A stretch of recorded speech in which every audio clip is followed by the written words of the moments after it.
Que Jesus nos abençoe a todos e nos ampare. Iniciando os nossos estudos, na manhã desse domingo, nós daremos sequência ao capítulo 48, Pavor da Morte, que o Jefferson fez a semana passada. E quando encerra o capítulo, justamente numa frase que Aniceto remata, o capítulo a respeito daquele pavor da morte que a moça tinha, dizendo para André Luiz, como vê, a ideia da morte não serve para aliviar, nem para curar, e nem edifica nada verdadeiramente, E ele fala a respeito da necessidade que nós temos de difundir a ideia da vida vitoriosa, ou seja, de que nós somos espíritos imortais, de que continuamos vivos e que o nosso objetivo é o aperfeiçoamento, Porque ele nos ensina que no Evangelho, nos ensinamentos sagrados que nós temos, diz que na realidade o Deus é o Deus dos vivos e não dos mortos, Ou seja, é Deus para os espíritos que realmente acreditam na continuação da vida e que trabalham para melhorar isso, para ter a segurança, para ter a paz, para ter realmente a serenidade de enfrentar esses minutos de conclusão, esses momentos de conclusão dos finais de cada etapa, seja na hora que nós partimos para o mundo espiritual ou na hora que nós viemos do mundo espiritual para o plano físico, que são os momentos de insegurança. No capítulo que nós vamos falar hoje é a respeito a respeito da máquina divina, onde ele fala a respeito do corpo físico, da importância do corpo físico, e é o capítulo 49. E o André Luiz começa falando que não passaram muitos minutos, de onde eles estavam, Eles estavam ao lado de uma pessoa que estava agonizante, ou seja, era uma pessoa que estava desencarnando, que estava morrendo o corpo físico. E essa pessoa era uma das pessoas que preocupavam aquele clínico espiritual, que era aquele espírito que foi pedir socorro a Aniceto para os dois casos que ele tinha de solucionar, o caso da moça que temerosa, que nós acabamos de falar no capítulo 48, e esse que nós estamos falando. Ele diz que era um senhor, mais ou menos de uns 60 anos, que a leucemia estava aniquilando aquele corpo de uma maneira morosa, ou seja, aquela doença que foi minando ele devagarzinho. E o clínico aproximou-se do Aniceto e disse assim, olha, ele está assim como há vários dias, E o que nós temos na realidade é a necessidade de termos um concurso mais forte, de magnetismo, para facilitar o despreendimento, ou seja, o espírito estava preso ao corpo físico e os espíritos, aquele clínico em especial, não conseguia retirar o nosso companheiro do corpo. E ele conta que no aposento, ou seja, no quarto onde estava aquele senhor doente que estava desencarnando, tinha duas senhoras desencarnadas, como sempre, a mãe, que é quem vem salvar a gente sempre no mundo, tanto no plano físico como no mundo espiritual, é quem vem buscar nós mesmos, e uma tia desencarnada, duas senhoras, que estavam ali desencarnadas. E também estavam os parentes encarnados, que estavam em grande aflição. Aquela aflição, como a gente sabe que todos os tipos, todos os estados de alma, tanto emocional como sentimental, a gente emana a força do nosso pensamento. E essa força do pensamento era um tipo de magnetismo que também auxiliava o nosso irmão a se manter no corpo físico, a se prender. Ele estava vibrando, não querendo sair, e as vibrações dos parentes encarnados também o mantinham ali. No caso do Aniceto, ele deu uma examinada, observou ali aquele senhor ali e sentenciou, ou seja, ele praticamente concluiu, né, que só tinha uma coisa a fazer, né, não restava mais nada, só auxiliar aquela pessoa, né, para que pudesse fazer o desligamento final. Mas na realidade o desligamento vai ficar para o próximo capítulo, porque nesse daqui o Aniceto recomenda de repente ao André Luiz que observasse aquela pessoa doente que estava ali com atenção. E aí o André Luiz diz que concentra todas as possibilidades, dele, a capacidade que ele tinha como um espírito desencarnado, e começou a observar no corpo físico, né, e naquele espírito que estava desencarnando, alguns pontos orgânicos, né, alguns pontos no corpo, um aqui no estômago, outro ali na cabeça. Ele começou a observar e verificou assombrado, né, que bem no centro do crânio da pessoa havia um foco de luz mortiça, ou seja, ele coloca assim, como se fosse uma velinha, né, um candelabro aceso, uma luz muito fraquinha ali no meio, que de vez em quando que o vento dava uma sopradinha, ela dava uma apagadinha, dali a pouco ela voltava. Então ele fazia assim, mais a luz que ela irradiava, ela enchia todo o cérebro, toda a região do encefálica ali da onde ela estava. Era uma luz que resplandecia. Aí o Aniceto disse assim, ó, você observa essa luz aí que você está vendo? Na realidade é a mente. A gente que lê bastante a respeito de mente na doutrina espírita, então a gente vai ver que o André Luiz vai utilizar esse termo muito ao longo do estudo, né? E o Aniceto diz assim que a mente, a definição de mente é a mente, para cuja definição essencial não temos por agora conceituação humana, né? Ou seja, dentro dos conceitos que nós temos dentro da nossa ciência, a gente não tem ainda um conceito de mente. Mas André Luiz traz esse conceito de mente ao longo das suas obras. E a definição de mente não está assim, muito clara, muito elucidada para nós. Mas, resumidamente, o que nos é dado a saber é que a mente é uma parte do espírito, da individualidade. Ou seja, a mente é uma parte minha e essencial, né? Aonde é a sede do espírito. André Luiz, no livro Evolução em Dois Mundos, nos dá a notícia de que a mente é envolvida por um corpo especial, a parte do perispírito. Ou seja, a mente tem um corpo, nós temos o perispírito e a mente tem um corpo também, que ele denominou como corpo mental. Né? Para quem já leu as obras de André Luiz, nós vamos ver lá no livro Libertação, os ovoides, né?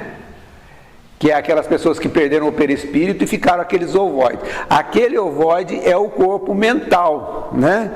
Assim como o perispírito serve de envoltório para o espírito, o corpo mental é o envoltório da mente, né?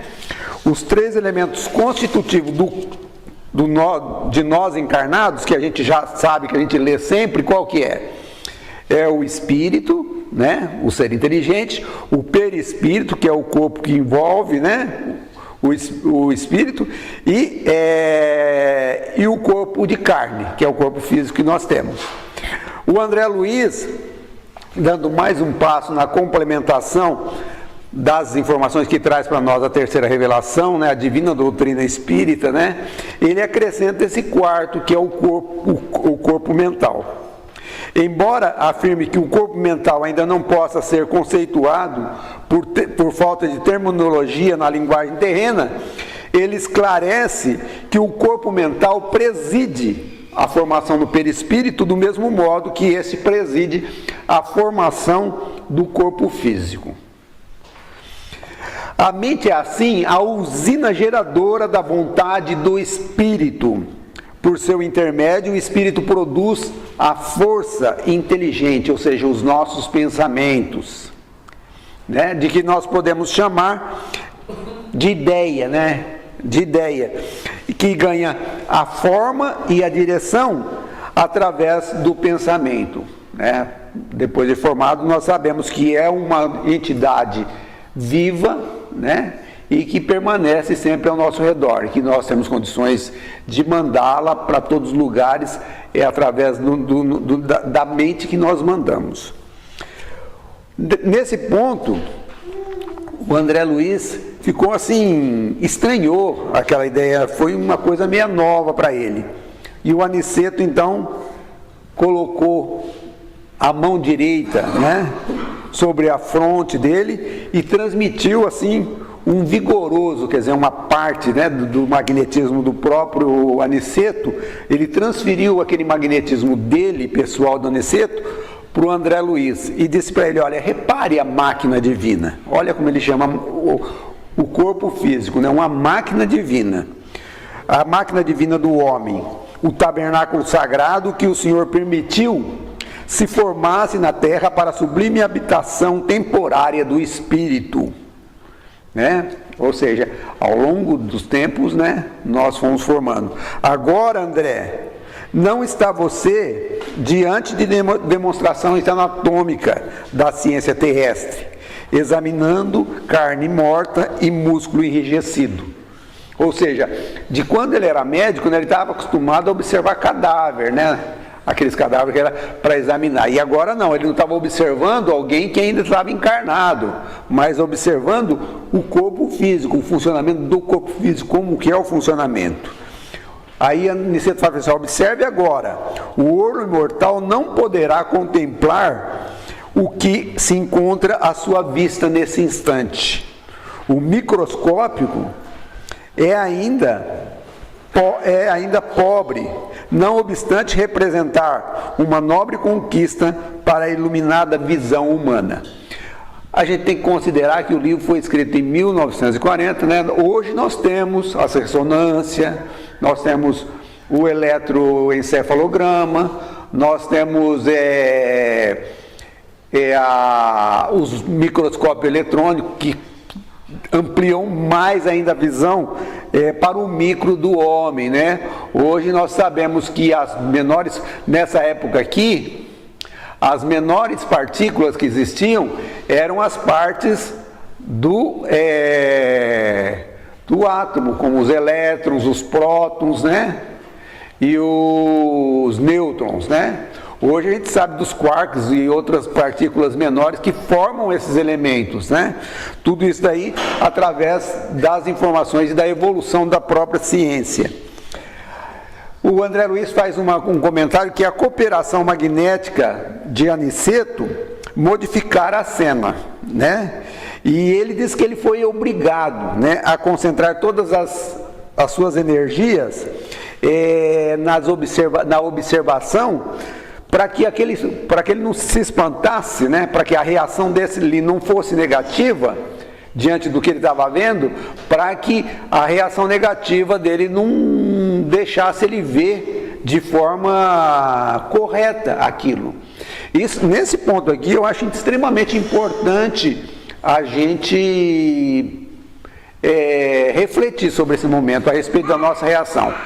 Pela forma como nós reagimos diante dos acontecimentos da vida, é a visão que a gente vai ter, né? Se a gente reagir com medo, se a gente reagir com muito entusiasmo, com muito encantamento, a gente acaba agindo baseado na nossa reação e não de acordo com aquilo que realmente se apresenta a situação. Olha o que ele fez, ele precisou se conter para que a reação dele fosse a mínima possível para ele poder observar. Aí ele disse que aquela luzinha que estava ali oscilando, né, que era que nem uma luzinha de uma vela uma vela pequenininha que ia e voltava, mas que iluminava todo o centro encefálico ali, ele diz que de repente ela se tornou mais nítida, né? E foi assim como se o corpo daquele doente tivesse se tornado enorme, tivesse se tornado gigantesco, né? Ou tivesse aumentado. E ele, os olhos dele é aquele negócio, sabe quando você está com assim, que você está num lugar assim, está acontecendo alguma coisa e você está querendo ver mais, entendeu? Você está observando uma coisa aqui, mas você quer ver outra, quer ver outra. Ele disse que ele estava com os olhos ansiosos, ou seja, queria ver uma, queria ver tudo de uma vez só. E ele disse assim que agora o corpo parecia uma maravilhosa usina nos mais íntimos detalhes. Ele disse que o quadro científico era simplesmente uma coisa de espantar, né? Identificava assim com clareza os 9 sistemas do corpo humano, né?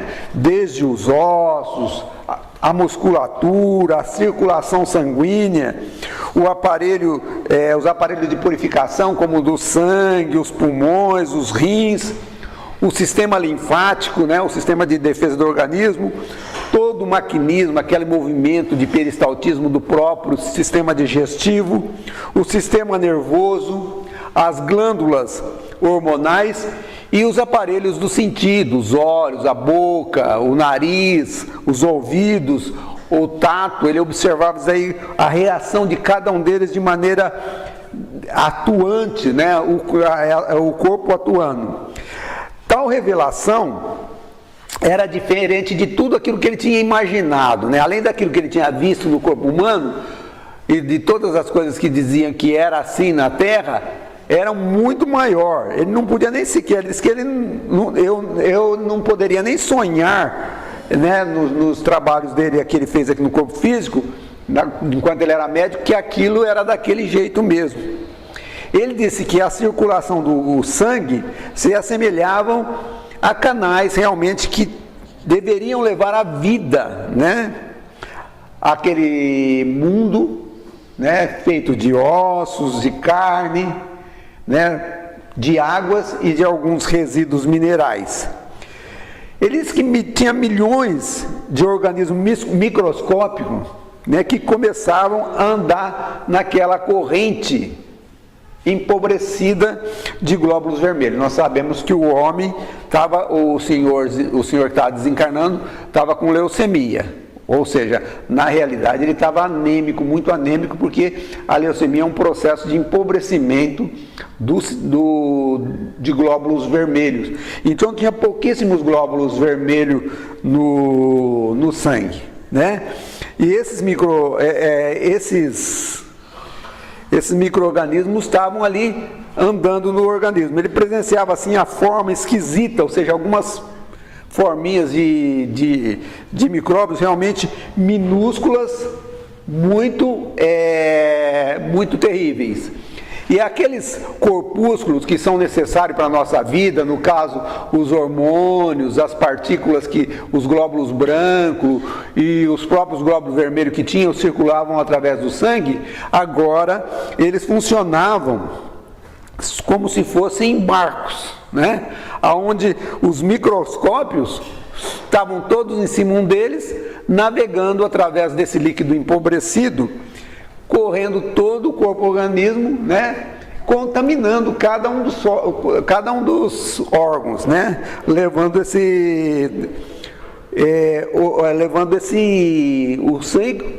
o sangue que servira até aquele momento, né, para conduzir a vida ao organismo, agora na realidade ele conduzia, né, a morte, né? Conduzia realmente aqueles veículos, aquelas substâncias, aqueles micro-organismos nocivos ao organismo. Ele diz assim que o organismo tentava reparar de alguma forma e as glândulas produziam hormônios para mandar para os órgãos, para que os órgãos reagissem e pudessem reagir de maneira positiva. Mas assim que elas produziam os hormônios, os micróbios se utilizavam deles, né, para o fortalecimento deles.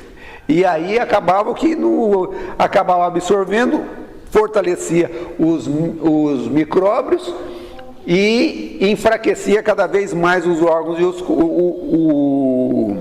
corpo.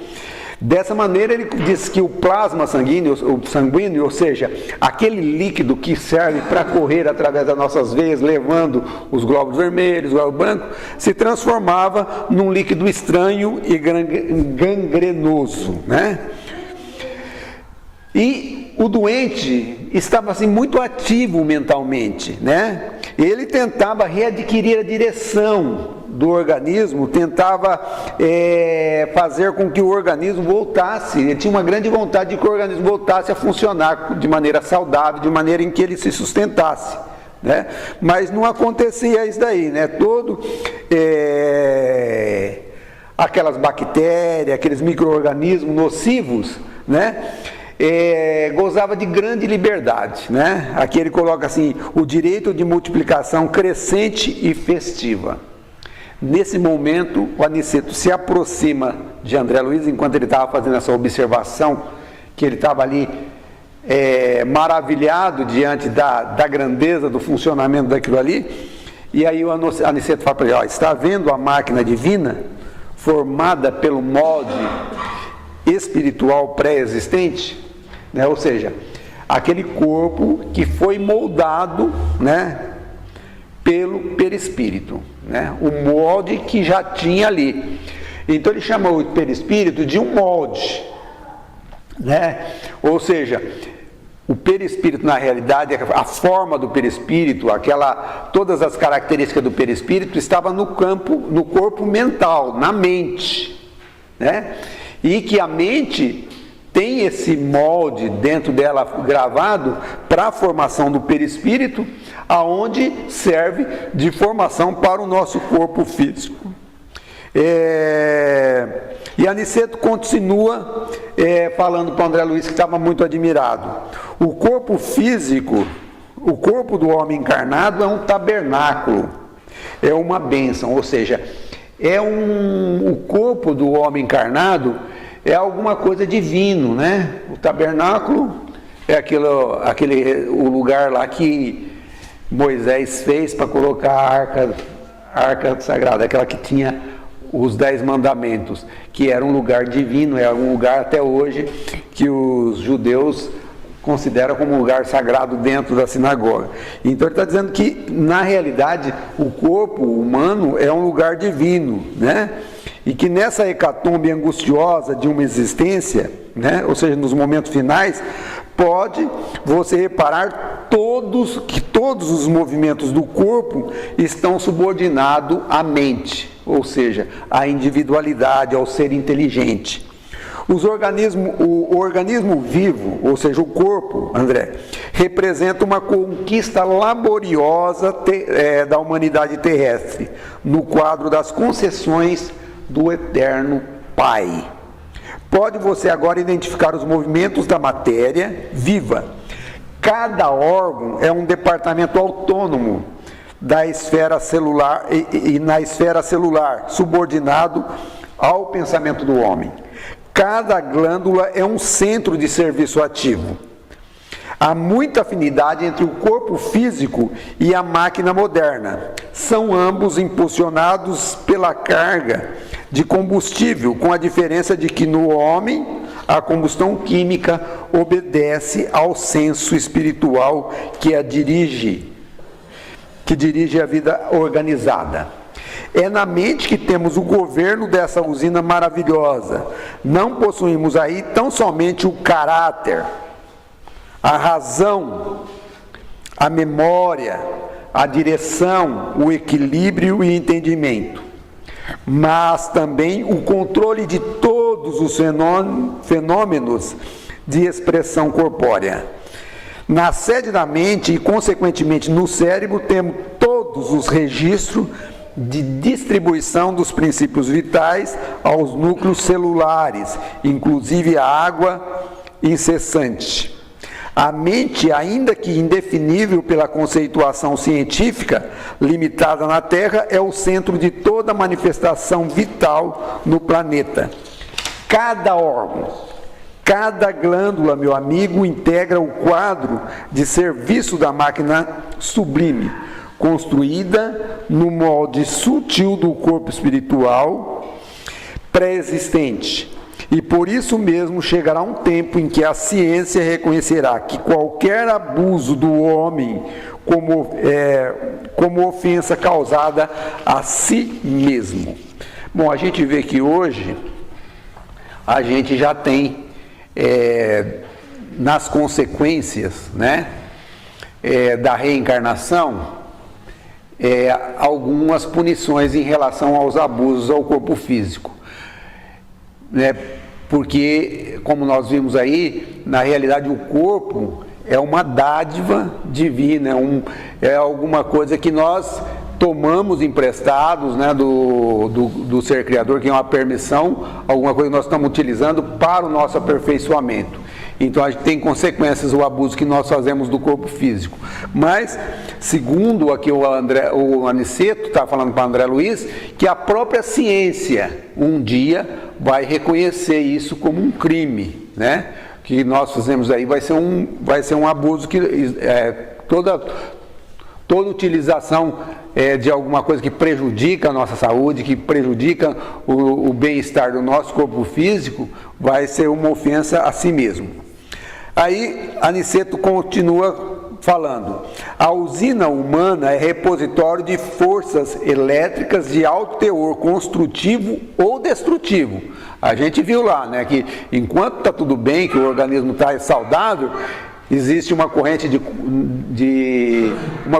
vida correndo através dos nossos corpos, levando nutrição através do oxigênio, através dos vários elementos de sódio, de glicose para as nossas células, né? De elementos minerais, enfim, que realmente produz a vida. Mas que quando existe essa debilitação e começa o corpo a ficar doente, na realidade ele começa a conduzir todos os elementos nocivos, né? Cada célula é minúsculo motor trabalhando ao impulso mental. Nesse ponto, o Aniceto calou-se por alguns momentos, enquanto ele começou a olhar os micro-organismos, né? E a ação daqueles micro-organismos. E aí o Aniceto retoma novamente a palavra e diz para ele: olha, vemos aqui um irmão no momento de retirada, ou seja, no momento de retirar ele do corpo, né? Repare a incapacidade dele para governar as células em conflitos. A corrente sanguínea transformou-se em veículos de invasores mortíferos, que não encontraram qualquer fortificação de defensiva. Ou seja, o corpo dele estava completamente indefeso, né, por causa da situação em que foi acontecendo. Observe e identificará milhões de unidades, ou seja, doenças já erradicadas, né, naquela época ainda tinha, mas no caso de tuberculose, a lepra, a difteria e o próprio câncer, né, que estavam contidos, né, dentro do próprio corpo ali, mas eram mantidos dentro de um controle muito grande por causa das defesas do organismo, da defesa organizada. Agora, como as defesas estavam mais enfraquecidas por causa da leucemia, né, da leucemia já num estado de avançado, certo? Os micróbios se tornaram prolíferos e estava totalmente infestado o organismo, né? Como nós vimos lá, a nutrição foi interrompida, né? Não há possibilidade de novos suprimentos hormonais. Por quê? Porque todo hormônio que as glândulas produzem, quem se utiliza? Os micro-organismos, né? Os micro-organismos se utilizam dele. Então, quer dizer, não tem mais hormônio para o corpo. O agonizante retrai-se pouco a pouco e ainda não abandonou totalmente o corpo físico por falta de educação mental.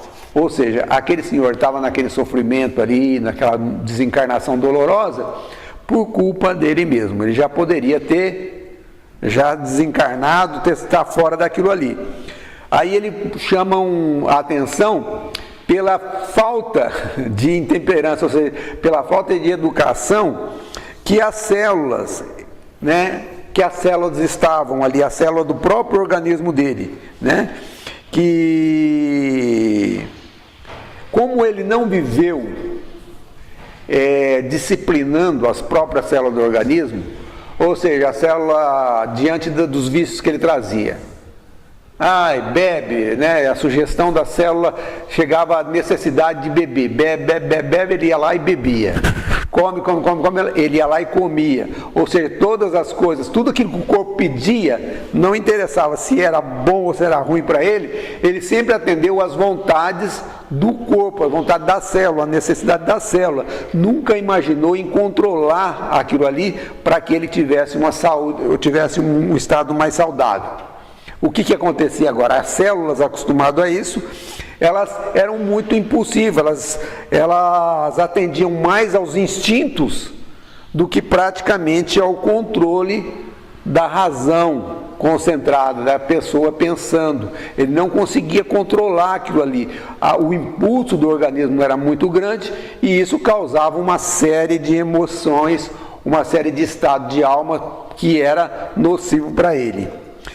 A falar a verdade, Aniceto arremata, o nosso amigo não se está desencarnando, está sendo expulso da divina máquina. Ou seja, na realidade a máquina estava se aniquilando e ele ia conseguir sair dali só quando ela realmente parasse, se não fosse pela ajuda que ele estava recebendo ali naquele momento por interferência do clínico que estava atendendo ele, né? Aonde, pelo que vemos, não parece ter prezado bastante os sublimes dons de Deus. É muito importante a gente frisar esse final a respeito dos dons sublimes de Deus, né? Quais são esses dons? É a capacidade de raciocínio, a capacidade de ter a feliz escolha, de escolher aquilo que é certo, priorizar o que é certo para a nossa existência, através de bom raciocínio. Como dizia Jesus, brilhe a vossa luz, né? Fazer resplandecer o Criador que está dentro de nós. A herança divina que Deus nos deu, que é justamente a capacidade de raciocinar, a capacidade de concluir aquilo que é melhor para a nossa existência. O que nós entendemos desse capítulo na manhã de hoje foi isso que nós acabamos de passar a vocês. Que Jesus nos abençoe a todos. Vamos refletir sobre os ensinamentos. Muita paz a todos.